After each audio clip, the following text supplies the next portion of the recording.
L'éléphant et le hérisson. Il était une fois les animaux de la brousse. Ils vivaient entre eux, seuls sur la terre. En FN, non, pas tout à fait. Il y avait aussi dans la brousse les génies, les grands et les nains, qui, eux aussi, vivaient entre eux. Quant aux hommes, ils n'avaient pas encore fait leur apparition sur la terre. À cette époque-là, lointaine, très lointaine, il n'y avait sur toute la surface de la Terre qu'un seul cours d'eau, une petite rivière aux eaux salées, qui appartenait au petit hérisson. Un génie nain, un Wokloni, avait eu la gentillesse de la lui montrer. « C'est pour toi. Si quelqu'un y boit sans ta permission, la rivière disparaîtra. Si tu refuses à qui que ce soit la permission d'y boire, la rivière disparaîtra pareillement. » De nature, le petit hérisson n'est pas méchant, malgré ses piquants qui lui en donnent l'air. Il suffisait donc de lui demander « Petit hérisson, je meurs de soif. Est-ce que je peux aller boire dans ta rivière ?» Il répondait toujours par oui, et on pouvait se désaltérer à satiété. Mais un jour, l'éléphant, piqué par on ne sait quelle mouche, se leva et déclara « Moi, le plus grand de tous les animaux, le plus puissant, le plus fort, que je sois obligé à chaque fois de demander la permission à ce petit rien de hérisson, est inacceptable. Je ne le ferai donc plus. Désormais, je boirai sans sa permission. » Le petit hérisson n'était pas présent. Mais les autres animaux qui attendaient son arrivée dirent à l'éléphant « Ne fais pas ça, éléphant. Il ne te coûte rien de demander la permission au petit hérisson. Il n'a jamais refusé de l'eau à personne. » Mais l'éléphant ne les écouta pas. Il se leva et alla boire l'eau de la rivière. À peine eut-il commencé à boire que la rivière se retira, et l'éléphant partit en barrissant. Quelques instants après, arriva le petit hérisson, qui trouva que sa petite rivière aux eaux salées était à sec.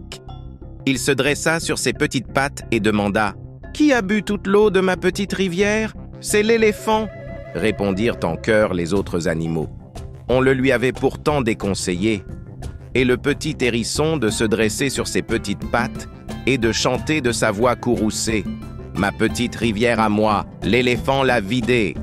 Si jamais je vois l'éléphant, si jamais je rencontre l'éléphant, je me battrai avec lui et je lui ferai rendre ma rivière. Parole de hérisson. » Ce disant, le petit hérisson partit à la recherche de l'éléphant.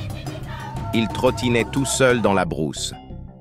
De temps en temps, il se redressait sur ses petites pattes ou montait sur un arbre pour chercher l'éléphant des yeux. Il était vraiment en colère. Mais est-ce qu'un petit rien de hérisson peut vaincre le grand éléphant? Le petit hérisson marcha ainsi pendant longtemps. Ce fut vers le petit soir qu'il vit l'éléphant. Le gros pachyderme avait fini d'engloutir des tonnes et des tonnes de nourriture et se reposait aux rayons couchants du soleil. Il dormait. Le petit hérisson se dirigea droit sur lui. Il lui donna un coup de patte, puis un autre et un autre encore. L'éléphant se réveilla. « C'est toi qui as bu toute l'eau de ma petite rivière à moi, hein ?» demanda le petit hérisson en colère. « Oui, c'est moi. C'est bien moi. Et que veux-tu ?» bougonna l'éléphant. « Me battre avec toi. »« Ah, ah, ah !» éclata de rire l'éléphant. « Te battre avec moi? Est-ce que tu n'es pas devenu fou ?» En réponse, le petit hérisson se mit à frapper l'éléphant. Alors l'éléphant se fâcha. Il se leva. Il leva sa trompe et frappa à son tour le petit hérisson. C'était ce qu'il ne fallait pas faire. Le petit hérisson enfonça tous ses piquants dans la trompe de l'éléphant qui hurla de douleur et appela tous les animaux au secours.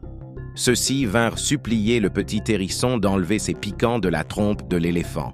Le petit hérisson, malgré ses piquants, n'est pas méchant. Il accepta volontiers de soigner l'éléphant. C'est depuis ce jour que l'éléphant, malgré sa force, ne s'attaque jamais aux plus petits que lui.